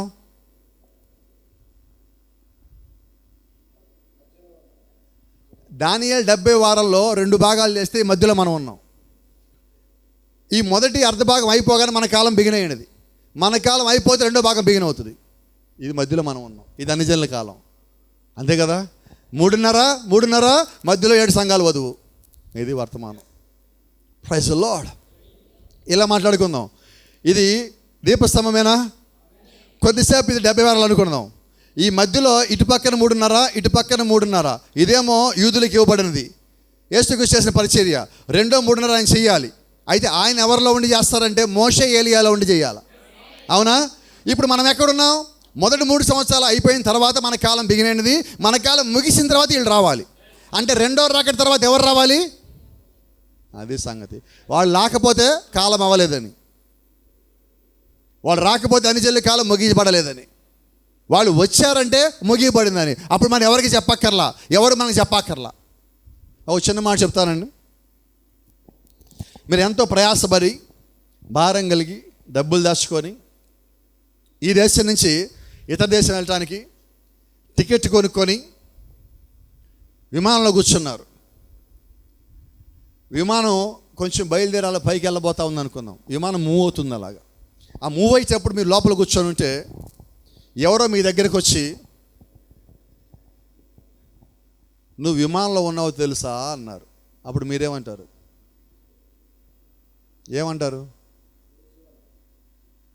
తెలుసు, దీని కొరకు ఎన్ని రోజులు కష్టపడ్డాను, ప్రయాసపడ్డాను, సంపాదించాను, జాగ్రత్త చేసుకున్నాను, ఈ టయానికి ఈ ఫ్లైట్ వెళ్తాను తెలిసి టికెట్ కొనుక్కున్నాను, ఇప్పుడు లోపల కూర్చున్నాను, ఆల్రెడీ నేను లోపల కూర్చొని ఇది కదులుతుంటే నువ్వు మళ్ళీ నాకు చెప్తావేంటి అంటారు. అంతేనా? ఎస్ సార్ నోనా? మరి ఎవడో రాకడైపోతే మీకు చెప్పడం ఏంటి? రాకడైపోతే మీకు ఇంకోటి చెప్పాలి ఎవడన్నా? నా మాటలు అర్థమవుతున్నాయా? మీకు ఎవరు చెప్పక్కర్లా. రాకడ అయిపోయిందంటే మీరు ఇక్కడ ఉండరు, ఉన్నారంటే ఎవడబడ్డారంటే. ఈరోజు భూమి మీద ఎలా ఉంది బోధ? ఒక ఆయన చెప్తున్నాడు ఇలాగా, పిడుగురాళ్ళలో సాయంత్రం 6 గంటలకి 5 గంటలకు ఒక ట్రైన్ ఉన్నది. ఇక్కడ నుంచి గుంటూరు వెళ్ళేది. అవునా? అంతేనా కదా? రైట్. ఇప్పుడు నేను అక్కడికి 6 గంటలకు వచ్చా. అక్కడ ఒక ఆయన కూర్చొని ఉన్నాడు.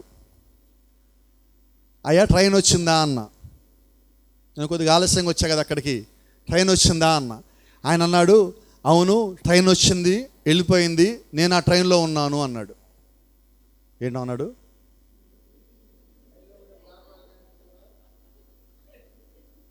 నాకు అర్థం కాలేదు. మీకు అర్థమైందా? నాకు అర్థం కాలేదు. నాకు అంత జ్ఞానం లేదని కొద్దిగా ఉంటుంది నాకు. కాబట్టి దయచేసి నాకు అర్థమయ్యేలా చెప్పండి. ఆయన నాతో ఏమన్నాడంటే, ట్రైన్ వచ్చింది పాల్గారు, ట్రైన్ వెళ్ళిపోయింది, నేను కూడా దాంట్లో ఉన్నాను అంటాడు. మీకు అర్థమైందా?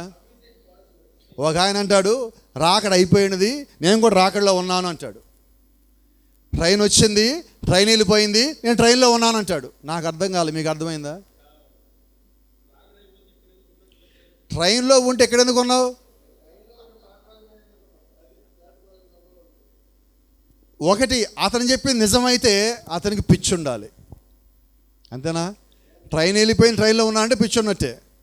రెండో సంగతి, ట్రైన్ వెళ్ళిపోయినాక అతను వచ్చాక దాన్ని జీర్ణించుకోలేక నేను కూడా దానిలో ఉన్నాను అంటున్నాడు. ఇప్పుడు అతను చెప్పి నిజమైతే మొట్టమొదటి విడబడినాడు ఎవడు? మా గట్టిగా చెప్పమ్మా. తప్పుడు బోధలు చెప్పేవాళ్ళందరికీ చెప్పేది ఏంటంటే, ఫస్ట్ నీ బోధ ప్రకారం విడబడింది నువ్వే. ఎలాగంటారా? ఒక గుంపు తయారైంది. వాళ్ళు అంటున్నారు 63 ఫిబ్రవరి 28 రాకడైపోయింది అంటున్నారు. మిమ్మల్ని నేను కాదను, కాసేపు మీరు చెప్పి నిజం అనుకుందాం, అబద్ధమైనప్పటికీ కాసేపు మీరు చెప్పి నిజం అనుకుందాం. రైట్. ఇప్పుడు 1963 తర్వాత పుట్టినవాడు ఎత్తబడతాడా ఎత్తబడడా చెప్పండి. 63లో రాకడైపోతే, మన భాషలో 63లో రైలు వెళ్ళిపోతే, 77లో పుట్టినవాడు ఎత్తబడతాడా ఎత్తబడ్డా? అది సంగతి. కాబట్టి ఆయన బోధ ప్రకారంగా ఫస్ట్ విడబడింది ఎవరు? అది. అందుకే నేనేమంటానంటే, ఈ మనుషుల అంతు చిక్కిన జ్ఞానయుక్తమైన బోధల్లో మనం పడకుండా అపోస్తలుడైన పౌలు అంటున్నాడు, మేము ప్రకటించిన సువార్త కాక పరలోకం నుంచి వచ్చిన దూతను జ్ఞానం కలిగిన వేరొకడైనా ప్రకటించిన ఎడలా శాపగ్రస్తుడు, అంటే విడబడతాడని వాక్యం అదే చెప్తా ఉన్నది. అది గమనించండి. ప్రవక్త అంటున్నాడు, మొట్టమొదటి అబద్ధపు బోధ ఎక్కడి నుంచి పుట్టినది? What was the first wrong doctor in the Bible? You know where it came from? మొట్టమొదటిగా బైబిల్లో అబద్ధపు బోధ ఎక్కడి నుంచి వచ్చిందో తెలుసా? అపోస్తలుల నుంచి. నిజమా? అవును. యోహాను సువార్త చివరి అధ్యాయంలో యేసుక్రీస్తు భూమిని విడిచిపెట్టి పైకి వెళ్తే సమయంలో పేతురు యోహాను దగ్గరికి వచ్చాడు. పేతురు యేసుక్రీస్తు దగ్గరికి వచ్చాడు. వచ్చి అంటున్నాడు, దూరంగా ఉన్న యోహాను చూసి, ప్రభువా వానికి ఏమగును? ఇప్పుడు పేతురు యేసుక్రీస్తు అంటున్నాడు, నేను వచ్చే వరకు చెప్పండి అతనుట నాకు ఇష్టమైతే అది నీకేం పేతురు? ఎమ్మటే పేతురు వెనక్కి తిరిగి అంటున్నాడు, అయితే యోహాను చావడన్నమాట. ఇప్పుడు యేసుక్రీస్తు అంటున్నది ఏంటి? ఆయన ఉద్దేశం ఏంటి? పద్మాసులో మళ్ళీ ఆయన కలుస్తా, అది ఆయన ఉద్దేశం. కానీ పేతురు ఏమనుకున్నాడు? 7వ సంఘకాలం చివరిలో యేసుక్రీస్తు 2వ రాకడలో వచ్చేదాకా ఈయన జీవించుంటాడు అనుకున్నాడు. ఎక్కడొచ్చి రాంగ్ డాక్టరీన్. అంటే వాక్యాన్ని తప్పుగా అర్థం చేసుకోవటం రాంగ్ డాక్టరీన్. వాక్యానికి తప్పు తర్జుమా రాంగ్ డాక్టరీన్. ఎక్కడ వర్తమానం కోడి పెట్టాలో అక్కడ పెట్టకుండా ఇంకో చోట పెట్టినప్పుడు వచ్చేది తప్పు డాక్టరీన్. అంటే పరిశుద్ధాత్మ సహాయం లేకుండా బోధించినప్పుడు వచ్చేది తప్పు డాక్టరీన్. ఏమా గమనించండి, పేతురు ఎందుకు తప్పు చేశారంటే, అప్పటికి పేతురు ఇంకా పరిశుద్ధాత్మను పొందుకోవాలా, కాబట్టి పొరపాటు పడ్డాడు. పరిశుద్ధాత్మను పొందుకున్నాక ఆయన ఇంకెప్పుడు అబద్ధాలు చెప్పాల్సిన పని లేదు, రాంగ్ డాక్టరీని చెప్పాల్సిన పని లేదు. ఇప్పుడు ప్రశ్న అడగచ్చా? మరి ఇప్పుడు రాంగ్ డాక్టర్లను ఎక్కడి నుంచి వస్తున్నట్టు చెప్పనా? పరిశుద్ధాత్మను పొందుకోకపోవటం వల్ల వస్తున్నాయి. పరిశుద్ధాత్మను పొందుకుంటే ప్రకటన గ్రంథం 2వ అధ్యాయంలో 3వ అధ్యాయంలో ఒకే మాట 7 సార్లు ఉన్నది. ఏంటది? సంగములతో. ఎవరు చెబుతున్న మాట? పాస్టర్ గారా, ప్రవక్త, అపోస్తల? ఎవరు చెప్తున్న మాట? ఆత్మ చెప్పుచున్న మాట. అందుకని ఈ కాల ప్రవక్త ఒక మాట అంటాడు, 120 మంది శిష్యులని యేసుక్రీస్తు ఏం చెప్పాడంటే ఆయన అంటున్నాడు, మీరు మేడగదిలోకి వెళ్ళండి, ఆ పైన ఉండండి, పైనుంచి పరిశుద్ధాత్మను పొందుకున్నాకే కిందకి దిగి ప్రసంగాలు చేయండి అన్నాడు. ఏమన్నాడు? పరిశుద్ధాత్మను పొందుకున్నాకే బలిపీఠం వెనక్కి వెళ్ళి ప్రసంగం చేయండి అన్నాడు. పరిశుద్ధాత్మను పొందుకోకపోతే వీళ్ళు ఏం చేస్తారంటే వాళ్ళకి నచ్చిన ప్రసంగాలు చేస్తున్నారు. కాబట్టి ఇక్కడ సమస్య ఎక్కడ? ఆత్మను పొందుకోకుండా వారు ప్రసంగం చేయటం వల్ల వాక్యంలో లేనిది మనకు తెస్తున్నారు. నీవైతే ఆత్మను పొందుకుంటే వాక్యంలో ఉన్నదాని దగ్గరికి రా, అదే తీసుకో, నువ్వు ఎన్నడూ పడిపోవు, ఎన్నడూ జారిపోవు. ఆమేన్. So God has a special purpose to shed his own blood and he has a special purpose to give you the Holy Ghost. పరిశుద్ధాత్మ నీకు ఇవ్వటానికి, ఆయన ఒక పరిశుద్ధమైన రక్తం నీ కొరకు చిందించడానికి దేవునికి ఒక ఉద్దేశం ఉన్నది. ఆ ఉద్దేశాన్ని నువ్వు గమనించినట్లయితే నువ్వు లోకుల మాటలు తీసుకోవు. ఈ కాల ప్రవక్త ఎంత స్పష్టంగా చెప్తాడంటే అద్భుతంగా ఉంటుంది ఆ మాట. Don't depend on others revolution. ఏంటంటే అది, నువ్వు ఇతరుల ప్రత్యక్షత మీద ఆధారపడవద్దు. Amen. Don't preach the others revolution. వేరొకళ్ళ ప్రత్యక్షతని నీవు బోధించవద్దు. ఎందుకంటే revolution has to come from the holy ghost. పరిశుద్ధాత్మ నుంచే నీకు ప్రత్యక్షత రావాలి. మత్తయి సువార్త 16వ అధ్యాయంలో అక్కడ పేతురుతో యేసుక్రీస్తు అంటున్నాడు, సీమోను బర్యోనా, నీవు ధన్యుడివి, రక్తమాంసములు నీకు ఈ సంగతి బయలుపరచలేదు, కానీ పరలోకమందున్న నా తండ్రే నీకు ఈ సంగతి. ఏంటి బయలుపరచడం అంటే? ప్రత్యక్షపరచబడటం. To reveal, to open the seal, open the mystery. మర్మాన్ని తెరవటము, ముద్రని తెరవటము, బయలుపరచడము. ఇప్పుడు ఆయన అంటున్నాడు, రక్తమాంసములు నరులు నీకు ఈ సంగతి బయలుపరచలా. ఇప్పుడు మనకి ప్రత్యక్ష ఎవరు ఇవ్వాలి? No man can give you revolution. ఏ మానవుడు నీకు బయలుపాటు ఇవ్వలేడు. బయలుపాటుని ఇచ్చేది ఎవరు? దేవుడే. పరలోకంలో ఉన్న పరిశుద్ధాత్ముడే, మన మధ్య సంచారం చేసేవాడే, నమ్మకమైన వాడే, సత్యసాక్షియే, ఆది సంభూతుడే, ఎల్షద్దాయే, ఎలోహిమే, మెల్కిసెదెకే, సమాధానకర్తే, ఆశ్చర్యకరమైన వాడు. ఆయన మాత్రమే నీకు బయలుపరచేవాడు. ఆమేన్. అయితే ఇప్పుడు నేనేం చేయాలంటే, I should depend on the revolution of God that was given to his prophet. దేవుని యొక్క ప్రవక్తకి దేవుడిచ్చిన ప్రత్యక్షత మీద నేను ఆనుకోవాలి, లేకపోతే ఆధారపడాలి. But not any other person who is going to preach or preaching or preached. ఎవరో ఒక వ్యక్తి బోధించిన దాని మీద కాదు, దేవుడు కాలానికి సంబంధించిన ప్రవక్తకి ఇచ్చిన ప్రత్యక్షమే ఆధారపడాలి. ఏమా? అప్పుడు నీవు ప్రవక్త వర్తమానం నమ్ముతున్నట్టు. ఎందుకంటే ఆ వర్తమానం ప్రవక్తది కాదు. ఎవరిది? దేవునిది. దేవుడే ఒక వ్యక్తిని వాడుకొని ఆ వ్యక్తిలోంచి వర్తమానం ఇచ్చాడు. ఏమా? ఇప్పుడు ఇలా మాట్లాడదాం. ప్రకటన గ్రంథం 17 ఏంటి?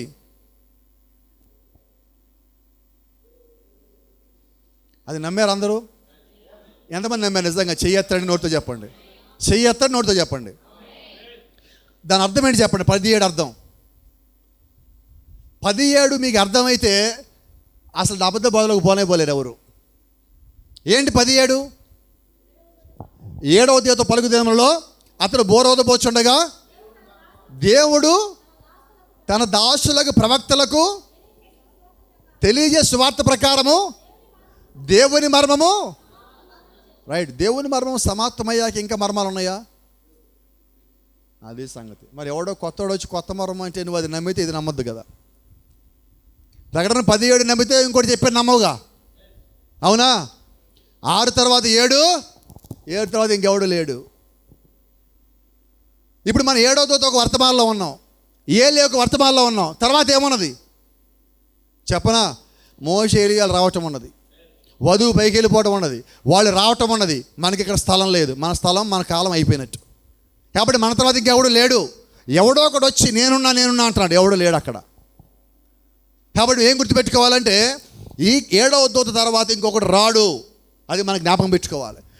బైబిల్ చెప్తుంది, ప్రకటన గ్రంథము 1వ అధ్యాయంలో ఒక మాట ఉన్నది, ఆయన కుడి చేత ఎన్ని నక్షత్రాలు? మరి 8వ ఎక్కడి నుంచి వస్తాడు? 7 దూతలు కదా. ఆ 7వ దూత పలుకు దినములలో అంటే ప్రకటన గ్రంథం 17 మర్మాలన్నీ ముగిసిపోయినాయి. ఇంకొత్త మర్మాలు ఎక్కడి? ఇప్పుడు అది నమ్మేవా? కొత్తదేది నమ్మద్దు. నా మాట అర్థమవుతున్నాయా? ఇప్పుడు చెప్పాలా మళ్ళా వాక్యము?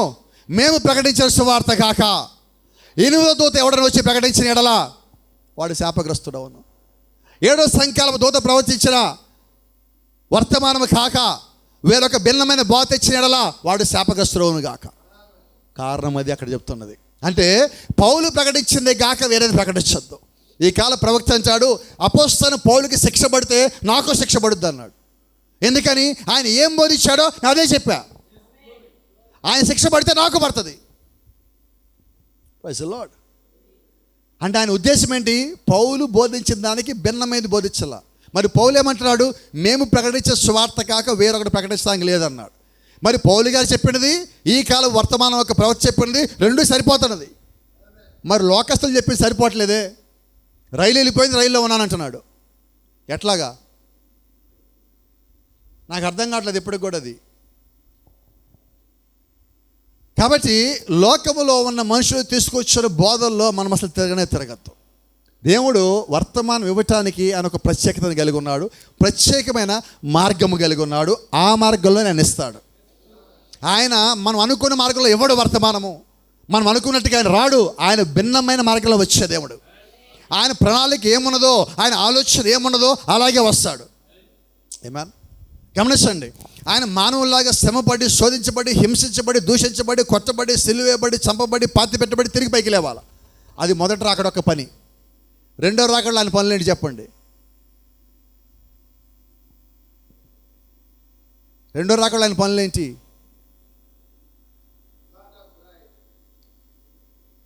ప్రవక్త అంటున్నాడు, యేసుక్రీస్తు రెండవ రాకడలో ఒక్క ప్రసంగం చేయడు, ఒక మాట మాట్లాడు అన్నాడు. Praise the lord.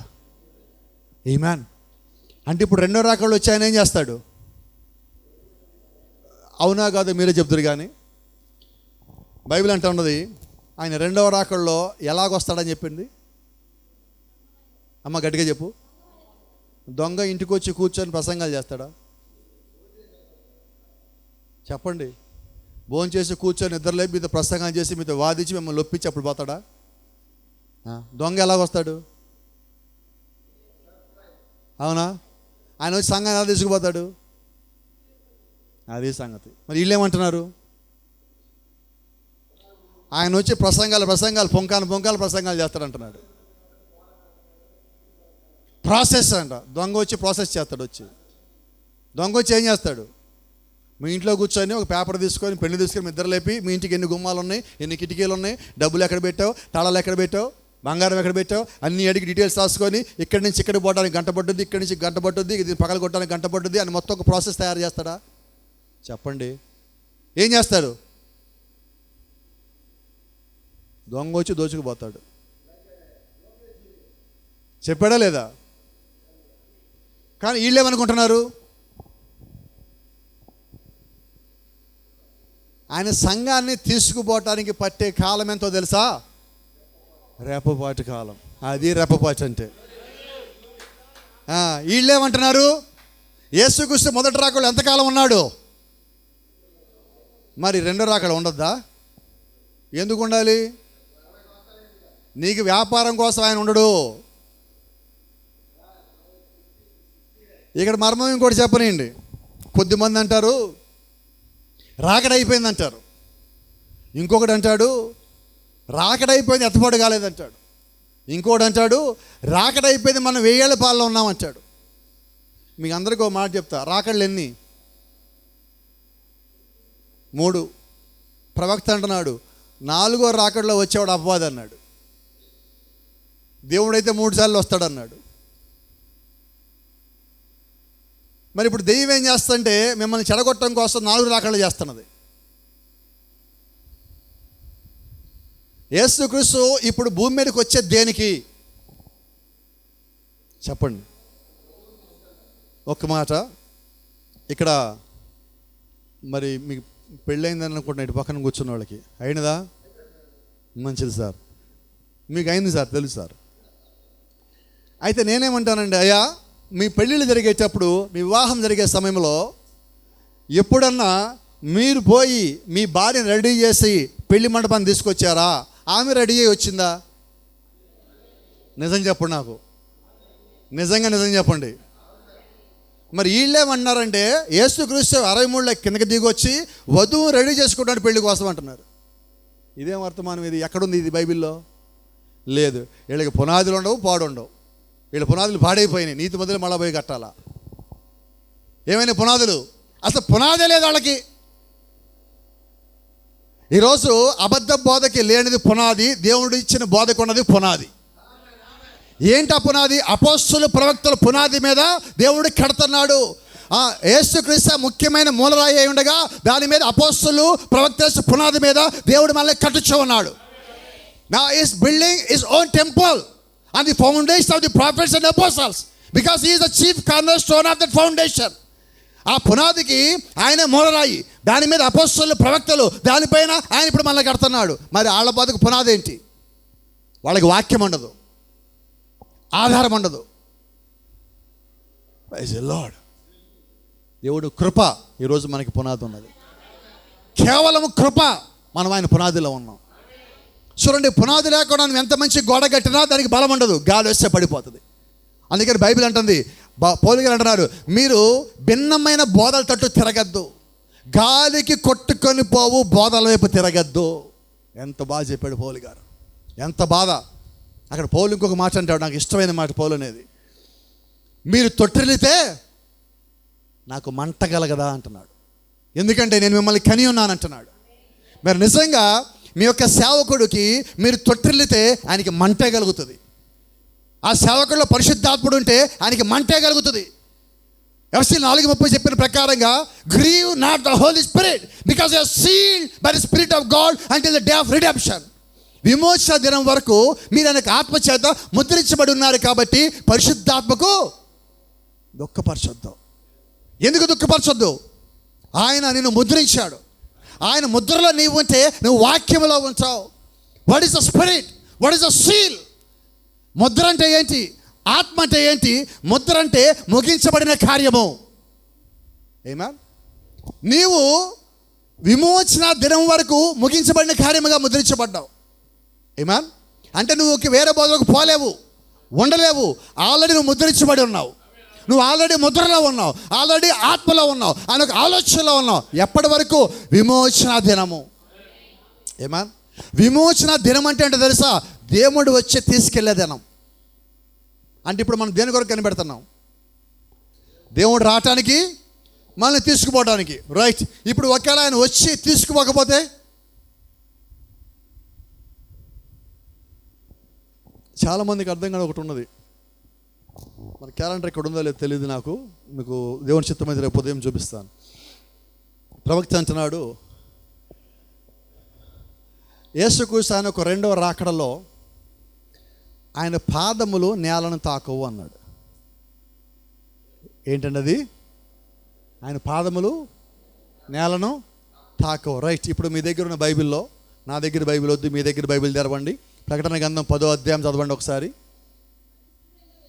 బలిష్ఠుడైన వేరొక దూత పరలోకముని దిగి వచ్చుట చూచి తిని, ఆయన మేఘము ధరించుకొనెను, ఆయన శిరస్సు మీద వర్షధనుస్సు ఉండెను, ఆయన ముఖము సూర్యబింబం వలెను, ఆయన పాదములు అగ్నిస్తంభం వలెను ఉండెను, ఆయన చేతిలో విప్పబడి ఉన్న ఒక చిన్న పుస్తకం ఉండెను. జాగ్రత్త, జాగ్రత్త. ఏమన్నాడు అక్కడ? ఆయన కుడి పాదము సముద్రం మీద, ఎడమ పాదము ఎక్కడ మోపాడు? మరి ప్రవక్త వర్తమానం ఏమంటుంది? ఆయన పాదములు రెండవ రాకడ నేలను తాకమంటున్నది. మరి ఇక్కడేం రాసింది? ఆయన ఎడమ పాదము భూమి మీద, అంటే అది రెండో రాకడ కాదుగా అప్పుడు. మరి వీళ్ళేంటి అది చూపించి రెండో రాకడ అంటున్నారు? ఎవరిని మోసం చేద్దామని? వధువునైతే మోసం చేయలేరు, వధువుని మోసం చేయలేరు. Praise the Lord. Bride cannot be deceived. వధువు ఎన్నటికీ మోసగింపబడదు. కారణం ఏంటంటే వాక్యమై ఉన్నది. ఎవడెన్ని చెప్పినా వధువు వచ్చి వాక్యాలు ఎదుగుతుంది, వర్తమానాలు ఎదుగుతుంది. నేను అంటున్నాను, వాక్యంలో నాకు ఎక్కడో అది రాకడం చూపించు. ఎక్కడన్నా దేవుడు ప్రకటన గ్రంథం 10వ అధ్యాయంలో 1వ వచనంలో వచ్చింది రెండో రాకడని చెప్పాడా? చెప్పలా. వర్తమానాలు ఎక్కడని చెప్పాడా? చెప్పలా. మరి వీళ్ళకి ఎక్కడి నుంచి వచ్చింది? వాళ్ళకు ఒక ప్రవక్త ఉన్నాడు. ఎవరా ప్రవక్త? Mister Lucifer. వాళ్ళకి ఇవ్వబడిన ప్రవక్త అపవాది. అపవాది వాళ్ళకి ఏం బోధిస్తాడంటే వాక్యం వినే వాళ్ళని చెరపమంటాడు. వాళ్ళు వాడి దగ్గర జీతం తీసుకుంటున్నారు కాబట్టి వాళ్ళని చెరుపుతారు. ఎందుకంటే వాళ్ళు ముందుగా నరకానికి కొరకు నిర్ణయించబడ్డవాళ్ళు. మనమైతే పరలోకం కొరకు ముద్రించబడిన వాళ్ళు. నిర్ణయించబడ్డవాళ్ళం కాదు. చూడండి, ప్రవక్త అంటున్నాడు, పిలవబడ్డోళ్ళు వేరు, నిర్ణయించబడ్డోళ్ళు వేరు, ఏర్పాటు చేయబడ్డోళ్ళు వేరు. యోధ ఎవరు? నిర్ణయించబడ్డాడు. బిలాం ఎవరు? నిర్ణయించబడ్డాడు. కోరహ్ ఎవరు? నిర్ణయించబడ్డాడు. కయీన్ ఎవడు? నిర్ణయించబడ్డాడు. 70 మంది శిష్యులు ఎవరు? పిలువబడ్డోళ్ళు. 11 మంది శిష్యులు ఎవరు? ఏర్పరచబడ్డోళ్ళు. ప్రతి చోట దేవుడికి స్పష్టత ఉన్నది. ఆయన ప్రతిసారి క్లియర్గానే ఉంటాడు. ఈ రాత్రి నువ్వు క్లియర్గా ఉండాలి. వర్తమానం చాలా క్లియర్గా స్పష్టంగా ఉండాలి. భిన్నమైన బోధలు వచ్చినప్పుడు నువ్వు చేయాల్సిన పని వాక్యం వైపు తిరగటం. నీ ఆధారం వాక్యము, నీ దుర్గము వాక్యము, నీ కేడము వాక్యము, నీ బలము వాక్యము. ప్రతిదీ వాక్యమే. ఎందుకంటే వాక్యం ఒక మాట సెలవిచ్చింది, నిన్ను విడువను ఎడబాయను. ఎంతవరకు? అబద్ధ బోధలను చుట్టుముట్టేసిన వాక్యం అంటుంది, నిన్ను విడువను ఎడబాయను. నిన్ను కాపాడువాడు కొనకడు, నిద్రపోడు. దివారాత్రములో ఆయన తప్పులో పడకుండా నీ కొరకు సత్యవాక్యాన్ని పంపిస్తున్నాడు. నీ కొరకు సేవకుడిని ప్రేరేపిస్తున్నాడు. ఆయన ఆత్మతో నిన్ను సంధిస్తున్నాడు. నీ కొరకు భారం కలిగి ప్రార్థించేలాగా చేస్తున్నాడు. నీ కొరకు బరువైన, విలువైన, లోతైన వర్తమానం సిద్ధపరిచినట్లుగా ఆయన ఒక ఆత్మ సేవకుడిని ప్రేరేపిస్తున్నది. ఏమా? కాబట్టి ఇప్పుడు మనం ఎవరి మీద ఆనుకోవాలంటే వ్యక్తుల మీద కాదు, పరిశుద్ధాత్మ శక్తి మీద, ప్రభు యొక్క ఆత్మ మీద. నువ్వు ఎప్పుడైతే దాని మీద ఆనుకున్నావో నువ్వు ఎన్నడూ తప్పిపోవు, ఎన్నడూ జారిపోవు, ఎన్నడూ పడిపోవు, ఎన్నడూ మోసగించబడవు. నిజమేనా? Praise the Lord. God bless you. దేవుడు మిమ్మల్ని దీవించును గాక. మిగతాది రేపు మాట్లాడుకుందాం.